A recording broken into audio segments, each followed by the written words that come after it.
E aí, moçada, começando mais um Conexão Cultural aqui na sua TV Câmara Campinas. E que legal, que bom ter você aqui conosco. Obrigado pela sua audiência. Hoje nós temos um programa dedicado às artes cênicas. Nós temos uma entrevista com o ator Richard Righetti e também uma visita especial ao Museu da Imagem e do Som aqui em Campinas. Tenho certeza que você vai gostar dessa visita junto conosco. Agora, antes da gente começar, eu gostaria de deixar um convite para você. Acesse as nossas redes sociais. No Instagram, por exemplo, você acessa com o @TV Câmara Campinas para saber toda a nossa rotina de gravações, os nossos bastidores de gravações, tanto do Conexão Cultural como dos outros programas aqui da casa.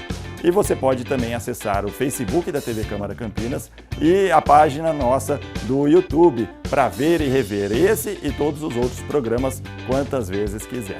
Então, para a gente começar de vez o Conexão Cultural, eu preparei um VT especial para apresentar a você o ator e diretor Richard Righetti. Confere aí.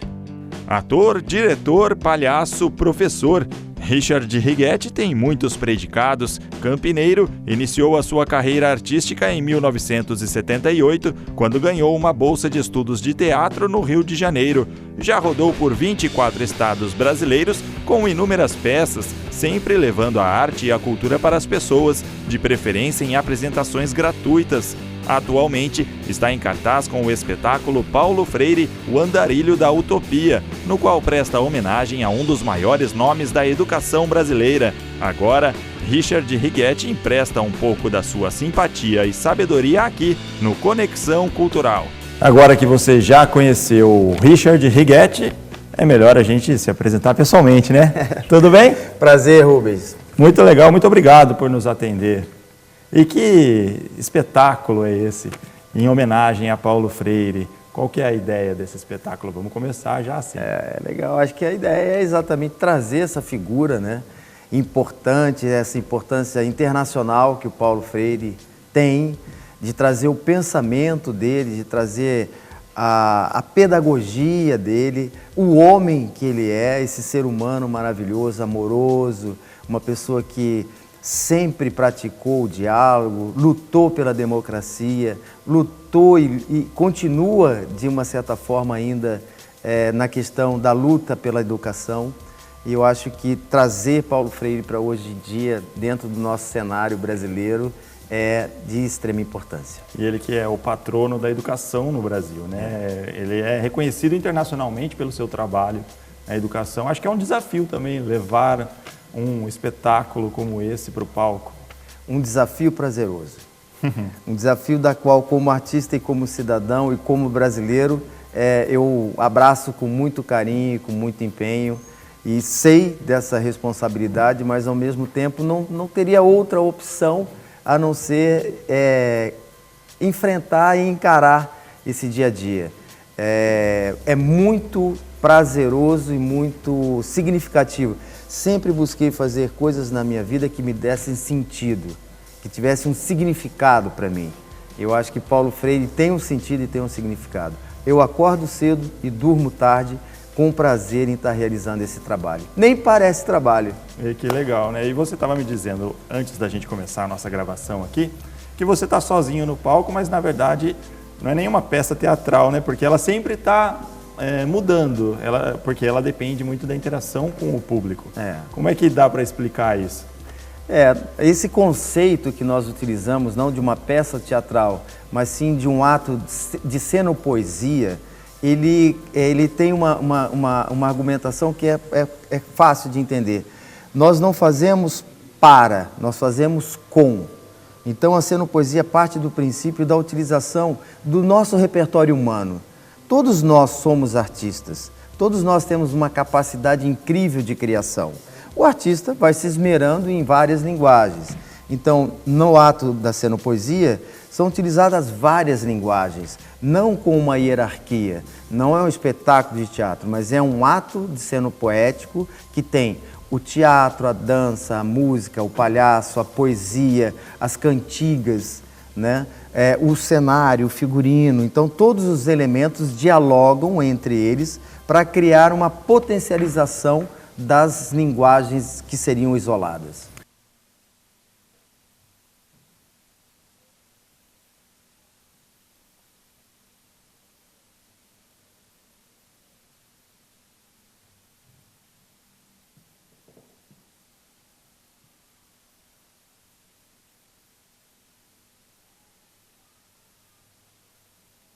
Por mais que eu caminhe nesse mundo em busca da felicidade, eu sempre soube, desde a mais tenra idade, que ela não está no desgosto, nem no rosto da desigualdade. O seu canto não é forte nem alto, e ela brilha somente na igualdade. Eu volto sempre a ser menino, e como é bom brincar de aprender, com garranchos, alisar a terra, brotar letras para poder viver. Andarilho é aquele que traça o caminho e vai buscando fazeninho com esse mundo que em desalinho nos faz sentir sozinhos sem ter nada para crer. Mas a fé não se arrefece, ela tem o gosto da verdade, o cheiro e a cor da alegria, voa alto no céu da liberdade e com amorosidade se encanta com a noite, se encanta com o dia, arrepia a todos e todas e dança com a esperança, aquela que não cansa, a todos e todas que buscam e educam com amor e serenidade. Eu estou sempre indo e voltando, eu não me canso de dizer. O inédito ainda pode ser viável, que nunca é tarde para se aprender, que ninguém vive sozinho nesse mundo e como é profundo, de mãos dadas, caminhar com você. Com você. Com você. Lá vai o trem, o menino, lá vai a vida rodar, lá vai ciranda e destino, cidade e noite a girar. Lá vai o trem sem destino, pro dia novo encontrar, correndo vai pela terra, vai pela serra, vai pelo mar.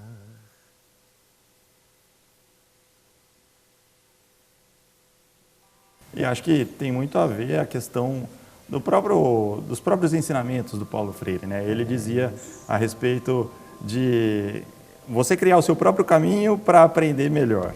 E aqui no teatro a peça está desse jeito também. Que não é peça. Já estou aqui falando de novo e não é. O seu espetáculo tem isso, né? De seguir o caminho para evoluir. Isso. Nós começamos esse projeto, na verdade, há 8 anos atrás. O Luiz Antônio Rocha, que é o encenador, me convidou para fazer o espetáculo, que por sinal na época ainda chamava-se Leitura do Mundo, né? E a primeira coisa, nós fomos à casa da Anitta, que é a viúva de Paulo Freire, passamos a tarde toda com ela em São Paulo, tomando chá e conversando sobre Paulo e sobre a sua obra, né? E ali a gente percebeu e saímos daquele apartamento, naquele encontro, com a convicção de que nós tínhamos que ir por um processo não acadêmico, nem pedagógico, mas por um processo afetuoso. Nós captamos ali naquele encontro que Paulo tratava-se de uma pessoa absolutamente ligada à vida e às pessoas. Então o espetáculo quer ir para essa direção.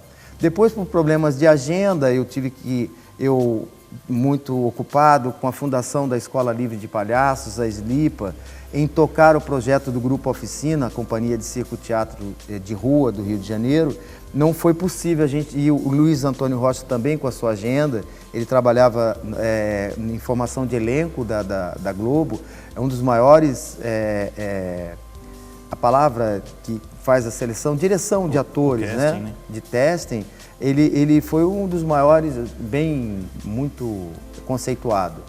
E depois a gente se encontrou agora, em agosto do ano passado, quando eu falei, Luiz, eu quero comemorar meus 40 anos de vida artística e quero resgatar o Paulo Freire. Então nós começamos, a partir de agosto de 2018, a redesenhar esse ato de cena poesia. E essa conversa com a Anitta deve ter acrescentado em muito também para o aspecto, inclusive, de caracterização. Eu acho que não havia ainda essa percepção, porque a gente precisava criar essa dramaturgia, né? Então, dando um salto desse 8 anos até agosto, quando nós começamos a trabalhar isso novamente, falamos, agora a gente precisa cuidar da dramaturgia. Como é que a gente vai costurar? E conforme a gente ia lendo Paulo, a gente começou a notar cada vez mais que se tratava de uma apresentação da qual o teor principal era a palavra, né? Trata-se não de uma peça de ação, não é uma coisa para contar a história, nem uma peça teatral bibliográfica ou biográfica, mas tratava-se de algo que devia ter a substância da palavra, como centralidade, como arco de sustentação, né, desse encontro. E aí a gente começou a trabalhar a dramaturgia. Foi aí que nós fomos ao Rio Grande do Norte, na verdade, Ceará, para ter o primeiro encontro de Cenopoetas, onde Ray Lima, que é um dos fundadores desse conceito da cenopoesia, junto com Júnior Santos, que assina a nossa dramaturgia, e Josi, que é a nossa orientadora pedagógica, e junto com Verinha, com Vitor Por Deus, começamos a elaborar o que viria a ser essa dramaturgia. E é uma equipe grande para poder transformar essa ideia em realidade, né? Sim. E isso é importante também para as pessoas entenderem que o teatro pode ser popular, pode ser um teatro de rua, mas ele se faz com muita gente, muitas mãos. É isso mesmo? Na verdade, nós somos 22, né? 22 pessoas, artistas profissionais, trabalhando para colocar em cena o Paulo Freire, o Andarilho da Utopia. E é interessante você falar isso, porque, de uma certa forma, cada espectador, cada pessoa que assiste também vem a contribuir, né? Com a sua opinião, com o seu olhar, com o seu jeito de sentir. Me lembro que uma das primeiras apresentações, a pessoa... na verdade, nós estávamos ainda na primeira semana de ensaio. Aí nós chamamos 6, 7 pessoas para assistir e era muito ruim ainda, era uma coisa muito ruim. E aí o caseiro do local onde nós estávamos, Eugênio, falou, olha, eu nunca fui ao teatro, eu nunca vi uma peça teatral, mas eu estou aqui e eu queria dizer para vocês que eu não vi o Paulo Freire que eu conheço. Mas como assim você não viu? Eu não vi o professor. Então foi exatamente o Eugênio que contribuiu para que a gente resgatasse essa figura do professor e colocasse ele. Então hoje eu transito em vários momentos do ato exatamente como um professor, porque ele legitimou, né? Não foi um artista da nossa equipe, mas foi já o futuro espectador, e aí, observador. Interessante, né? E um detalhe curioso é que você está utilizando o sapato que é típico do palhaço na sua caracterização como Paulo Freire. Tem que ter essa mistura também. Você que é um palhaço, um ator por formação, tem que ter essa caracterização também. Como que vocês chegaram na conclusão de apresentar isso? Quando nós iniciamos o processo, a gente queria fazer um diálogo entre a linguagem do ator e do palhaço. Então eu ainda ensaiava com o nariz, né? Ensaiava com alguns jeitos e trejeitos e com algumas coisas específicas da linguagem do palhaço. Depois, conforme a gente foi percebendo o desenho que o Paulo Freire estava querendo, ele mesmo com a sua palavra, com a sua movimentação, o palhaço foi cada vez mais abrindo espaço para que quem deveria aparecer era Paulo, né? E a gente foi tendo essa sensação e o palhaço ficou através dos olhos do Paulo Freire, porque o Paulo Freire também olha o mundo com curiosidade. Ele vê todas as coisas como se estivesse vendo pela primeira vez. E o palhaço é isso, né? Para quem não sabe, palhaços são feitos da transitoriedade dos fatos, da aceitação do que se apresenta e da transformação. Palhaços são feitos da ingenuidade e da curiosidade infantis, da coragem de lançar-se na essência da condição humana, na ambivalência, na incerteza e na possibilidade de errar e ser ridículo, né? Então, acho que isso tem a ver com o espírito do Paulo Freire, com essa jovialidade, né? Paulo Freire morreu, a última palavra que ele falou, ele estava deitado na cama, a Anitta do lado dele, ele chamou a Anitta e falou assim, Anitta, eu te amo. Né? E morreu. Então, assim, é preciso ser bem ridículo para amar, o próximo com tanta profundidade, apesar de ter que ter coragem, né? Tem aquela cartas, todas as cartas de amor são ridículas, né? Que a Bethânia declama muito bem. Quer dizer, para ser amor tem que ser ridículo. E isso casa, né, com o palhaço. E isso é uma delícia de ver e de presenciar sempre que a gente pode. Quanto mais ridículos somos, mais amamos o mundo, é isso mesmo? Estou até virando poeta aqui agora.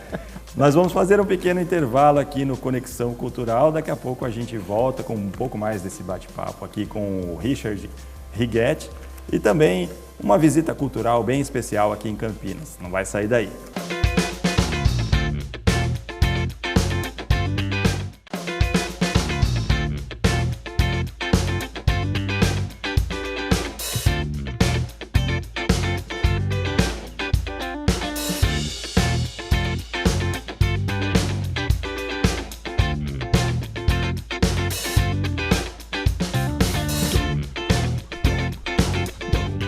Este é o Palácio dos Azulejos em sua versão reduzida, a maquete que está dentro do Palácio dos Azulejos, onde a gente também está aqui nessa volta ao Conexão Cultural. Que bom ter você aqui conosco.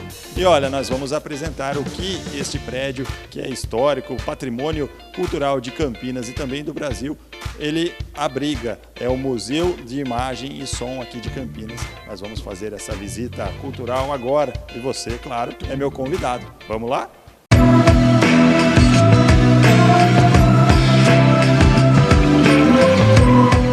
Para contar um pouco aqui do Museu de Imagem e Som, que funciona dentro do Palácio dos Azulejos, está o coordenador do museu, o Alexandre Sônego. Tudo bem, Alexandre? É um prédio importante para a história, não só de Campinas, mas para o Brasil mesmo, né? Sim, nós estamos falando de um museu tombado pelo IPHAN, CONDEPHAT e CONDEPAC, um prédio tombado pelo IPHAN, CONDEPHAT e CONDEPAC. O MIS ele acontece dentro de um espaço expográfico por si só, por excelência, que é o Palácio dos Azulejos. Um prédio, uma construção de 1878, que é um objeto de apreciação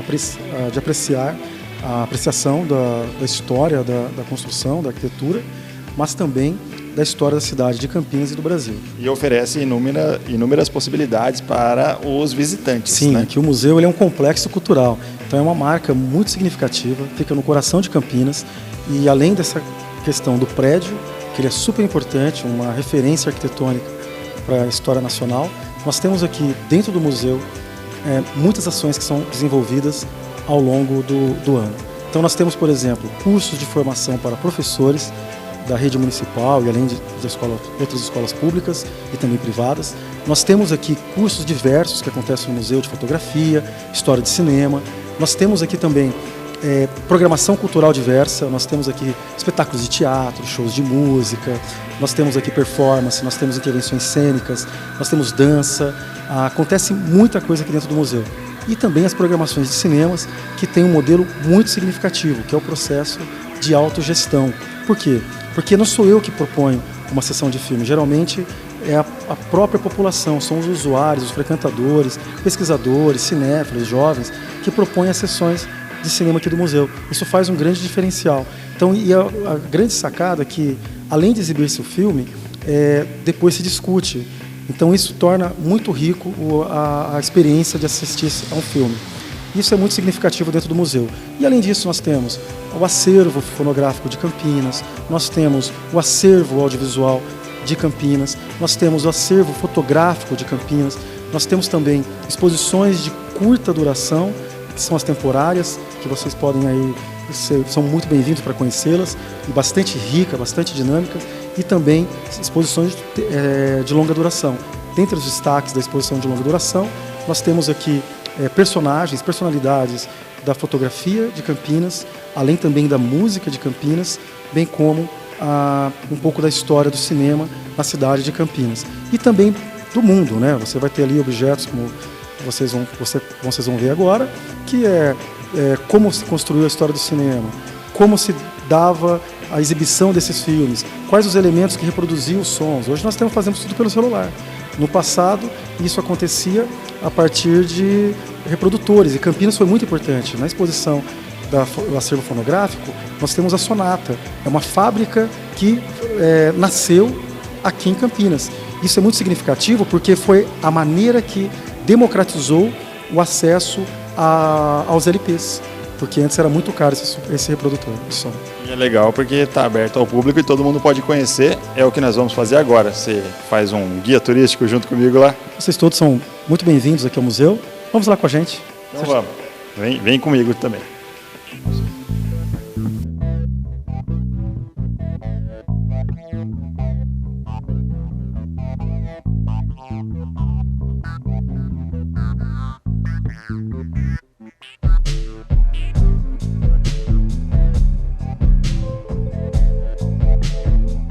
Este é um projetor de cinema fabricado na Inglaterra na década de 30 e que foi vendido para o município de Campinas. Ele que era patrimônio do Cine Casablanca e acabou sendo utilizado no Cine Teatro Castro Mendes. Essa é uma das peças aqui do Museu de Imagem e Som de Campinas, que está aberto ao público numa longa exposição que tem inúmeros objetos, são objetos de TV, objetos de audiovisual, de fotografia, enfim, tudo que o público pode conferir aqui dentro do Palácio dos Azulejos. E o melhor de tudo é que é de graça.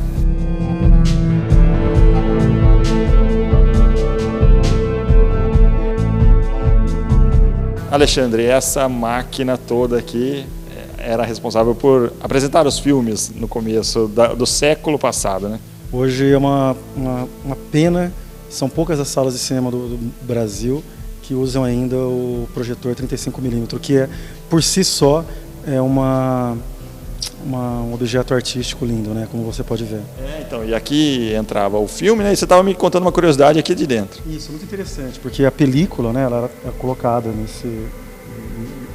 nesse lugar, nesse espaço. Depois ele passava por vários mecanismos até realizar a projeção. E uma coisa muito interessante, porque havia, né, muito problema de incêndio dos cinemas no passado, por conta disso também, porque se usava um mecanismo que queimava para poder gerar a iluminação. Então, com isso, tinha assim, hoje é considerado uma coisa bastante bacana, linda, por sinal, até artística. E se projetava o filme era a luz do fogo do carvão. Luz do fogo do carvão. Isso que era o que fazia a projeção. Então, isso é um mecanismo super histórico e bastante interessante, por sinal. E um dos exemplos do que a gente encontra aqui no MIS. Muito bacana. Como o Museu de Imagem e Som está sempre em busca de renovação, essa daqui é uma das novidades, uma nova sala de cinema que será aberta ao público ainda em 2019. A sala Glauber Rocha já está quase finalizada aqui, já tem poltrona, já tem o telão, só falta o público chegar e assistir um filme.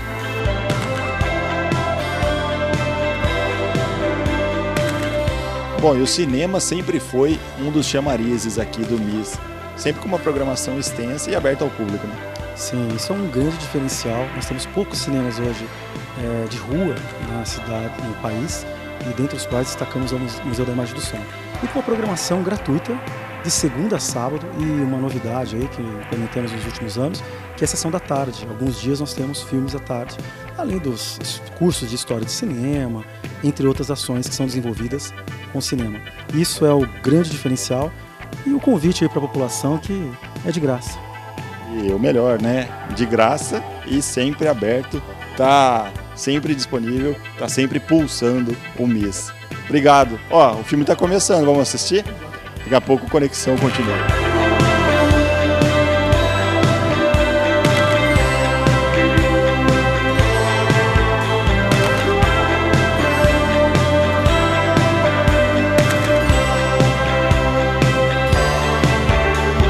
A gente gosta de contar e de ouvir histórias. São sempre histórias de gente. Tem gente que a gente gosta, tem gente que a gente não gosta. Às vezes tem um monte de gente que gosta e às vezes tem um monte enorme que não gosta. Você viu que legal que é esse espaço que a gente conheceu, e outro espaço legal é esse aqui, o Barracão Teatro em Barão Geraldo, que a gente está tendo a oportunidade de conversar com o Richard Righetti, que é um ator aqui de Campinas, que está morando já no Rio de Janeiro há um tempão, mas que está de volta à cidade com essa peça, o Paulo Freire, o Andarilho da Utopia. Isso. Que é um trabalho importante de resgate da memória do Paulo Freire, um educador importantíssimo para a história do Brasil e do mundo, né? E qual que é a alegria de estar na sua cidade apresentando esse trabalho?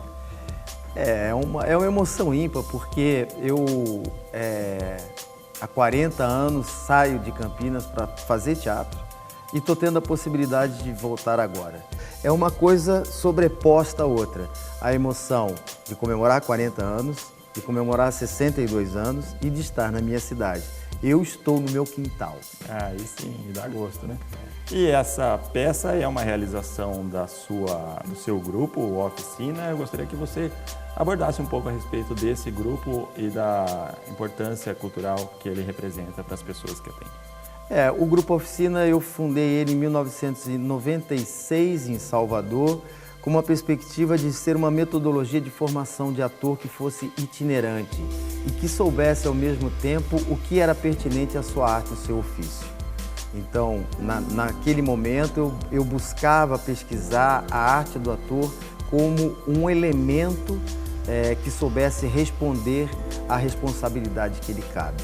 Depois ele se formou como também criação e produção. E nós fomos para a rua, e eu trabalho há 30 anos na rua com o Grupo Oficina. Já viajei por mais de 3.000 cidades do Rio de Janeiro, sempre apresentando nas praças, nas ruas, nos becos, nas vielas, nas periferias, nas favelas e levando o que nós temos de melhor, que é o circo teatro de rua, com a figura do palhaço. Depois desses 30 anos de rua, eu retorno para o teatro, da onde é a minha origem, para poder fazer o Paulo Freire, trazendo a rua, trazendo o circo, trazendo o palhaço, trazendo tudo que eu aprendi nessas comunidades que vivem numa situação de escassez, que vivem numa situação de falta de política pública que atenda às suas necessidades mais essenciais do ser humano, e trago para a cena com essa vivência. E essa pesquisa continuada sobre o teatro de rua, sobre a arte do riso, isso vai agregando cada vez mais no trabalho também, né? Como é que você vê o teatro popular hoje no Brasil? Eu acho que nós evoluímos bastante, eu acho que a gente sai um pouco do conceito de teatro popular para arte pública, né? E o conceito de arte pública ele foi cunhado há muito pouco tempo. Nós saímos já do teatro de rua para arte pública. E a arte pública é o encontro da arte do artista no espaço público aberto, sem nenhuma distinção para quem possa assistir. Então todos podem assistir arte pública. E eu hoje me vejo como um artista público. Mesmo hoje estando aqui dentro do barracão, dentro de um recinto privado, eu trago o aspecto público, nós não vamos cobrar ingresso, a pessoa vai contribuir se ela quiser no chapéu, ela pode colocar a quantia que ela quiser, e eu acho que é dessa maneira que o aspecto da reconstrução da esfera pública pode se dar mesmo no espaço privado. E é uma ótima oportunidade para as pessoas terem um pouco mais, um contato maior com o Paulo Freire nessa peça aqui e terem um contato um pouco maior com você também, Richard, um artista completo, vamos dizer assim. E faltou até, inclusive, de tocar um trechinho do clarinete. Você usa isso na peça também? A música, ela passou a ser a minha paixão há muito pouco tempo que eu comecei a estudar, porque eu fui fazer um espetáculo em homenagem ao meu mestre, o palhaço Treme Treme, e eu descobri que ele era um palhaço excêntrico musical. E o palhaço excêntrico musical é aquele que faz a sua cena utilizando instrumentos de verdade, mas também instrumentos que são construídos a partir dos utensílios domésticos, né? Então eu comecei a me especializar, então hoje eu construo instrumentos musicais com panela, com copos, com moedas, faço com pinico, com lata, com buzinas de padeiro, buzinas de sorveteiro. Eu faço as notas e toco música também com esses instrumentos excêntricos. Que legal. Eu vou querer uma palhinha do clarinete.